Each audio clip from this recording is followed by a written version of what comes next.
Assalamualaikum warahmatullahi wabarakatuh. Nama saya Yon Eka Indriana dengan NIM 12170100083. Saya dari kelas Matematika 21B, Fakultas Sains dan Teknologi UIN Sunan Gunung Jati Bandung.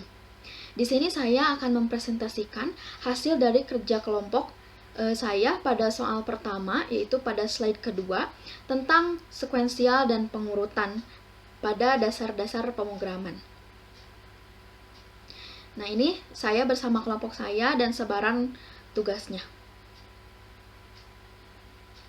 Nah, yang pertama di sini kami membahas tentang sekuensial, di mana sequential sort merupakan teknik yang sederhana dan langsung dapat digunakan pada struktur data, baik array maupun record. Nah, di mana datanya ini tidak perlu diurutkan terlebih dahulu. Sequential sort menggunakan prinsip kerja sebagai berikut, di mana data yang ada dibandingkan satu persatu secara berurutan dengan yang dicari sampai data tersebut ditemukan atau tidak ditemukan. Nah, ini untuk ilustrasinya. Di sini yang dicari adalah nilai 10 pada array ini gitu. Kita akan mencari bahwa nilai 10 ini berada pada indeks berapa gitu. Kita akan melakukan dengan menggunakan sequential sort, ini akan melakukan pengecekan dari indeks 0 sampai dengan ketemu seperti itu. Ini mungkin untuk ilustrasinya. Nah, seperti ini. Nah, di indeks ke-7 ditemukan nilai sama dengan apa yang kita cari, yaitu 10 gitu. Maka setelah itu pencarian ini akan dihentikan. Ketika sudah bernilai true gitu, maka pencarian ini akan dihentikan. Lalu selanjutnya di sini kita membahas tentang pengurutan data dengan algoritma. Nah, di mana di sini kita tuh memilih 2 dari 3 gitu.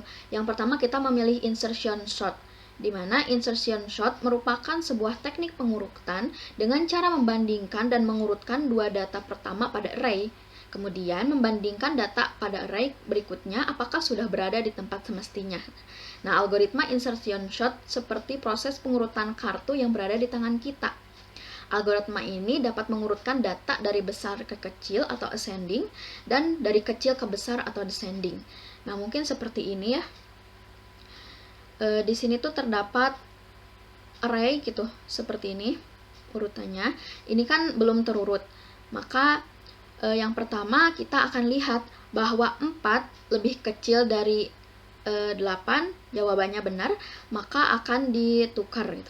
Jadi 4 di sebelah kiri 8. Seperti ini.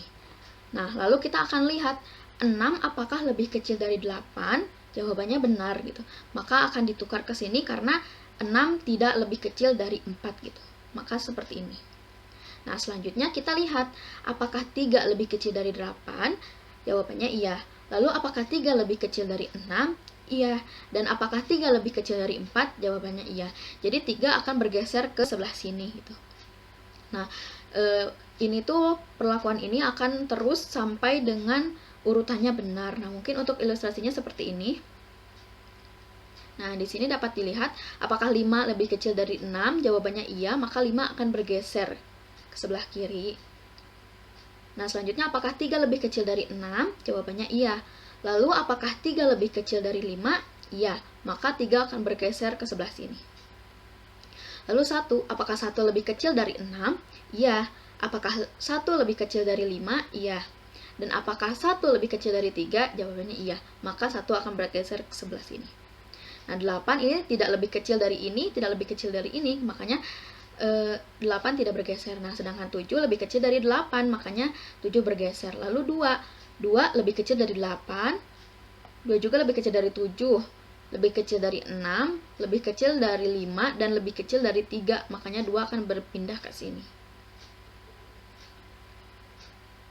Lalu 4 lebih kecil dari 8, 4 juga lebih kecil dari 7, lebih kecil dari 6, dan lebih kecil dari 5. Makanya 4 akan berpindah ke sini. Karena tidak lebih kecil dari 3, tidak lebih kecil dari 2, dan tidak lebih kecil dari 1. Mungkin seperti ini ya untuk ilustrasinya. Ini datanya sudah terurut. Selanjutnya kita memilih bubble sort gitu. Bubble sort atau metode gelembung adalah metode mengurutkan data dengan cara membandingkan setiap pasangan elemen yang bersebelahan, kemudian melakukan penukaran jika diperlukan. Nah, seperti ini. Mungkin pada fase pertama ya, ini tuh arahnya seperti ini urutannya, tidak terurut gitu datanya. Nah, yang pertama kita lihat apakah 6 lebih kecil dari 7, jawabannya iya. Maka akan di-swap antara tempat 6 dan 7 gitu. Akan ditukar tempat seperti ini. Nah, lalu yang ini, apakah 4 lebih kecil dari 7? Jawabannya iya, maka dia akan di-swap juga gitu. Jadi seperti ini. Dan dilihat lagi apakah 3 lebih kecil dari 7? Jawabannya iya, maka akan di-swap lagi seperti ini. Tapi ini tuh belum terurut, maka kita akan melakukan fase kedua. Nah, di sini dilihat apakah 4 lebih kecil dari 6? Jawabannya iya gitu. Jadi di-swap seperti ini. Lalu apakah 3 lebih kecil dari 6? Jawabannya iya gitu. Jadi di-swap seperti ini. Sedangkan 7 apakah lebih kecil dari 3? Tidak, jadi tetap seperti ini. Namun ini belum terurut, ya masih belum terurut, maka kita melakukan fase ketiga. Dimana di sini dilihat apakah 3 lebih kecil dari 4? Jawabannya benar. Maka akan dirubah. Nah, di sini urutannya sudah benar ya, 3, 4, 6, 7 dari yang terkecil sampai dengan yang terbesar, maka ini sudah selesai gitu prosesnya. Mungkin untuk ilustrasinya seperti ini. 3 di swap ini tuh, saling swap dulu.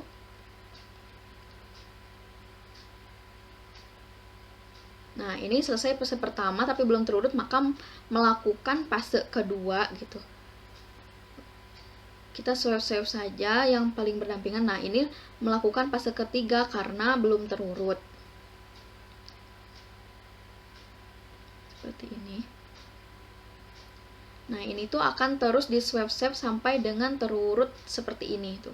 Ini sudah terurut.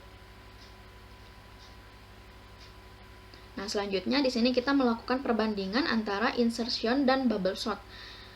Perbandingan pertama yaitu pada insertion sort, pengurutan data lebih cepat karena dipengaruhi perbedaan cara kerja setiap sortnya. Lalu pada bubble sort, pengurutan data lebih lambat. Jumlah pengaksesan setiap key pada bubble sort lebih banyak dibandingkan dengan jumlah akses pada insertion sort. Nah, yang kedua, perbandingan yang kedua, pada insertion sort tidak cocok untuk menyortir daftar besar. Jenis penyisipan memiliki kompleksitas waktu rata-rata O gitu. Sedangkan pada bubble sort tidak cocok untuk mengurutkan daftar dengan banyak elemen. Jenis gelembung memiliki kompleksitas waktu kasus rata-rata O saat mengurutkan daftar dengan n elemen. Lalu yang ketiga, ini perbandingannya. Insertion sort, pengurutannya memasukkan elemen dalam daftar ke posisi yang benar, diterapkan berulang kali hingga daftar diurutkan. Nah, penyortiran dilakukan di tempat. Oleh karena itu, setelah iterasi ke IT dari algoritma, entry I tambah 1 pertama dalam daftar akan disortir dan lainnya tidak. Sedangkan pada bubble sort, pengurutannya menelusuri daftar berulang kali sambil membandingkan pasangan elemen berdekatan. Jika sepasang elemen berada dalam urutan yang salah, akan ditukar untuk menempatkannya dalam urutan yang benar. Diulang sampai tidak ada swap lagi yang diperlukan, itu sampai urutannya benar. Lalu, nah, sekian mungkin presentasi yang dapat saya sampaikan tentang pengurutan pada dasar-dasar pemrograman. Mohon maaf atas segala kesalahan dan kekurangan. Terima kasih. Wabillahi taufiq wal hidayah. Wassalamualaikum warahmatullahi wabarakatuh.